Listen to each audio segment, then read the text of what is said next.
Hi everyone, welcome to the FinTech BA channel.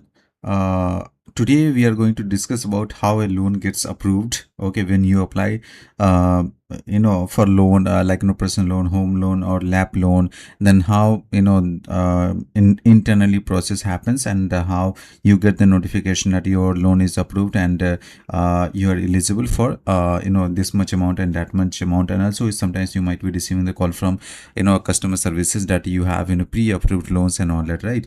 So these are the things which I mentioned, like applications, eKYC, PAN verifications, bureau, bank statements, fire, policy rules, and offer, cooling off, and disburse, right? So these are the methodology I mentioned, so we will be discussing about them in detail. Now, why every lending BA must understand this end to end? Because it is very much important to understand end to end, because what happens that when you are developing the lending system, or when you are developing the banking system, or you are working on any kind of requirements, then you have to understand the requirements end to end, and you have to check the feasibility in a holistic way. So as I mentioned at the first point, the requirements miss critical edge cases. Okay, so if you do not know that a Bureau API can return 3 different response codes for a declined profile, you write requirements for one, the other too rich production and define system states, right? So what happens that the two rich production as undefined system states. Okay, so what happens that I just want to mention here that whenever you get any kind of requirement, you have to check each and every state of the requirement and develop that requirement. And if it goes on production, so before deploying on production, we get UAT environment, SIT environment where you get QA aligned, and also you are the end to end the requirement end to end. So you can sit with a QA team and you can tell them that this was the requirement, and based on that the QA team will write the test cases and test scenarios. Okay, and also you can support them, because if any kind of requirements are missed, okay, whatever the requirement has been given, it's not like customer will give the end to end requirement. Okay, they will tell you one liners, two liners, but you have to ask the question to them, and when you ask the question, then you get the clarity, and based on that you write BRD, FRD, UD and all that. Okay, and then it's get signed. Now when you take the requirement, then also you have to check that is it related to regulatory or compliance or not. Okay, so regulatory requirements should not be missed. It should be part of the regulatory, because there will be compliance issues, so that we need to take care of that. System boundaries are done wrong, so we have to check the system boundaries as well. Okay, like which system owns which decision, means requirements are assigned to the wrong component. Okay, and the developers questions which system validates this, okay, can be answered confidently, right? So what happens that sometimes when you have the LOS system, LMS system, so you do the multiple API integrations. Okay, so when you do the API integrations, then you should know that API is going to return the response, or you are going to give you have to consume the customer API, or you are exposing the API to which can be consumed by customer. So you need to understand the process and workflow, that how the system will work, or how the API will work, then only it will be fit. Otherwise what will happen that we are not sure about the API integrations, if we do not know in depth, so what will happen that they might be missed, and if the scenarios are missed, then that scenario will occur on production environment, which will cost another 1 month, 2 months to put the effort to get the sign off, and then recheck BRD, UD and all that. Okay, and then again go for the development or issue fix. Stakeholder conversation lack depth. Okay, so I want to say that whenever you have the stakeholder meetings or workshop meetings, so I would request you, please, the context, right? The context, so based on that context you need to prepare in advance and jot it down on pen paper, and based on that ask the questions. Okay, because what happens that sometimes if you do not prepare the notes, okay, and you go for meeting, stakeholder meetings or workshop, then you ask the question, but most of the times you forget the important questions which needed to be asked, but somehow you missed. So that causes another effort to have the discussions, to write the BRD, get the sign off, and then go for the development. So I would say that prepare in advance. Now, these are the things which I mentioned earlier as well. Like, I said it that I would discuss in detail. So here 10 addresses loan approved, 10 stages loan approval process. Okay. So first is like, customer application. So like, you are the customer and you apply for the loan. So what happens that application number gets generated, and your customer service, like, the one who picked your call. So that person will tell you that, okay, I need your Aadhaar card, I need your PAN card details, so that I need your documents, okay, to process the loan. So there you provide your identity cards, like Aadhaar number, PAN number. Okay, these are the things which you provide. When they take, when they like, customer executive service or any kind of lending domain, they take your documents. So what they do, they internally check, something like, they validate your Aadhaars, okay, by using UIDAI API. Okay, when you provide the PAN verification, so NSDL API is there, which is already integrated in system. So that checks that is it valid AP the PAN and Aadhaar or not. Okay, then again, like, lending system, they check that customer is having existing loans or not. Okay, if it is having, then how customer is doing like, regular payments, or any like, NPA loans are there or not. So that is being checked by credit bureau check, like the API's name is Civil Experian API. Okay, then bank statement analysis as well, like account aggregator API is there. So based on that, account aggregator is there. So based on that, bank statement analysis happens. Okay, then FOID calculation happens. Okay, so I'll show you the FOID calculation formula as well. So they check internally if they use the FOID method, they use calculations, and they say, okay, if you suppose if you apply for 10 lakhs, but you are eligible for only 5 lakhs rupees based on the calculation of FOID. So they let you know.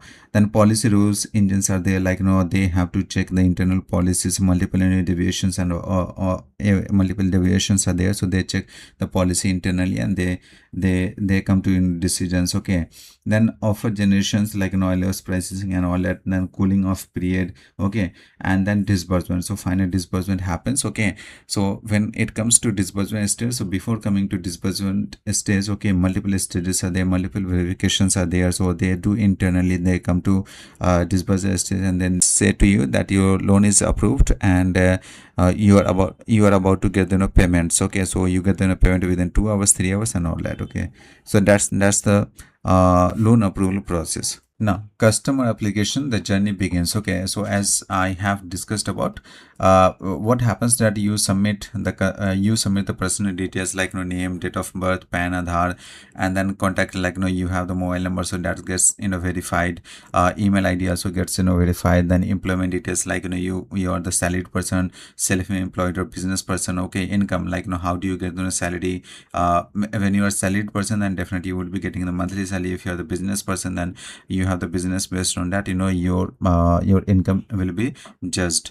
Then loan requirement, okay, amount and tenure requested, like, you need 10 lakhs rupees, 20 lakhs rupees. Then how much is your salary, and how much the EMI amount you can pay. So that calculation happens, and based on that also you say that I need 2 years loan or 5 years loan, and bank account for NASH mandate and disbursement. So what happens here, that monthly, like, if you have the account in ICICI but you take the loan from HDFC, so what happens that they do the NASH registrations. So that what will happen, that monthly basis the amount will be deducted automatically. Okay, but if you take you have the account in ICICI, that their NASH registration will not happen. Auto debit will happen. So that registration will happen, and automatically on due day the amount will be deducted from your account. Consent, bureau access, data sharing. So these are the things which happens when you submit the when you submit the details. But internally also multiple things are there which are being checked by the systems, which is the dedupe check, like, existing customers, new customers, like, suppose you apply the loan in HDFC bank, but so they check that are you existing customer or new customer. So based on that they take the decisions. Negative list, so PAN or Aadhaar on the fraud backlist database, like, so a fraud checklist also happens based on your PAN or Aadhaar. number. Then product eligibility, like age. Okay, suppose you are below 18, then it is very difficult to get approved.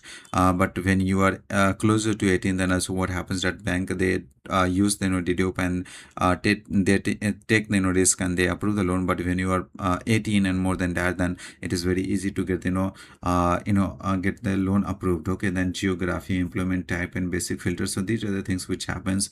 Application ID, unique reference number gets generated, and it is getting it gets shared with you. Communication triggers as well, like when your application is punched or application is onboarded into system, so you get the notification that your this is your application number, and your you get the notification through a mobile number or email address. So that is the part of the communications. If they have any kind of query, so they will raise the query and they will ask to you. Okay, so that's the journey of that's the customer application journey. So as I have already discussed about the Aadhaar and KYC verification, so this happens through the APIs there. So internally they have already integrated with those APIs, and they get the response based on that. Then a FOIR calculation method, fixed obligation to income ratio. So you could see this like monthly income, net monthly income is 62,000 rupees. Then existing home loan, like if you have the home loan or existing loans are going on, so that is 18,000 rupees. Existing car loan you have, then it is going 8,500 rupees. If you have the new proposed new personal loan EMI, which is 12,000 rupees, the total obligation is 38,500. So what will happen that they will check they like FIRE 38,500 divided by 62,000 rupees, so equal to it is 62%, 62.1%. so this is how they do the calculations, and if it is okay, then they will tell you okay, or otherwise it would be declined, right? So this is how they do the FIRE calculations. Now what happens that offer letter generations, like welcome letter generation. So you get the welcome letter, and there you would find certain details, product name, scheme name, then due date, monthly EMI amount, and installment due date, installment amount. So these are things which will be mentioned, and also you will get the repayment schedule. You will get the repayment schedules, like suppose you have applied for 5 lakhs loan, and tenure, total tenure is 1 year, so 12 tenures will be mentioned, and each month will have the same amount, and last tenure will have something different. So how the repayment schedule is being get calculated, that we will discuss later, and I'll show you practically that how to calculate the repayment schedules. Multiple methods are there that we will do the calculation here only, but here we are discussing how loan gets approved. Okay, so these are things which you will get you will be receiving welcome letter where these details will be mentioned. Okay, now when disbursement happens, that I have already discussed, at the time of disbursement, when once the disbursement is done, so you will receive the amount which will be deducted, you apply for 5 lakhs rupees, so they will deduct processing fee and the rest of the 5,000 or 10,000 rupees, and they will release all the amounts to your account, and you will have to pay the monthly EM amount. So that is the final one. So that's the workflow, and that's the flow of all 10 stages, how how the application gets processed, and KYC gets checked, PAN checked, bureau check, and bank statements for calculation policy, and disbursement happens, and you get the amount in your account.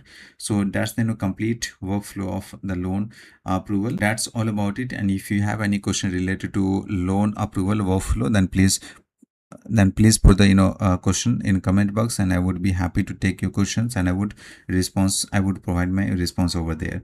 So that's all about it, how loan gets approved in fintech or in lending this systems. So that's all about. Thank you very much. Thanks for watching.